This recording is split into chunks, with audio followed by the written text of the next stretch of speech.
Let it be a Nick and Jane, and let it be a Mr. Smith, a banker of Nick and Jane. They both keep their money in his bank. That's why we use the title Mr. Smith with respect. Nick really wants to buy, well, let's say Jane's bicycle, but he has no money. More precisely, he has money, but not enough, only $10, while Jane wants $100 for her precious bicycle. That's a problem. What should Nick do? Well, this bicycle is so desirable. He gives Jane his $10 as a deposit and asks plaintively not to sell the bike to anyone. He says that he will bring the rest of the money soon. At the same time, he runs to his bank, to the respected Mr. Smith, to get a loan for the missing $90.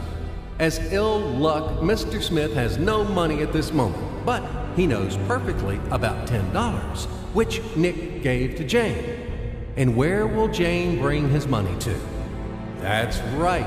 She will put these $10 in her lovely bank to the same Mr. Smith. Therefore, Mr. Smith asks Nick to come back tomorrow in the hope that tomorrow he will get these $10. And everything happens this way. The next day, Jane brings $10 to the bank. The bank provides Nick these $10 on credit. Nick immediately gives them to Jane. She again puts them in a bank. The bank again provides Nick these $10 on credit, etc. As long as Nick the fool will gather enough money for the bicycle. Don't you get confused yet? Be patient, I told you. These demons have been trying to confuse you during 1,000 years. These damn economists and financiers. But anyway, we will figure everything out. So what do we have in the end? Nick finally got the bike from Jane. Wow! But at the same time, Nick owes $90 to the bank, Mr. Smith. And the bank, in its turn, owes $100 to Jane.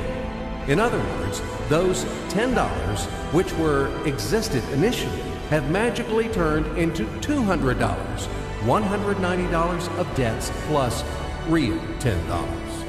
But these $10 would also turn into $1,000, even in $1 million or $1 billion, if Nick would make a more expensive purchase. In this case, our $10 would make the increasing number of its cycles, circuits from hands to hands. That's it. So, what happens in today's world? SOS! It appears that banks also make money out of thin air and multiply them. Not only Fed can produce money, but banks either. In short, everybody can do this, except you and me. We are not in the business at this celebration of life. I would like to print or draw some money as well. In fact, these banks multiply money without any control. And we're still wondering why the banker lives better. What are naive fools are we? Now it is clear why. The one who produces the money, of course, lives better. But this is not enough. From this moment, poor Nick will never be able to repay his debts owed to the bank, no matter how hard he would work. Silly Nick doesn't know it yet, that he's in slavery to the bank, in credit bondage forever, because those $90 which he owes to Mr. Smith do not exist in nature at all. Sly Mr. Smith made his money out of nothing. He created them out of thin air, just one click. And $10 turned into $200. Yes, but you can object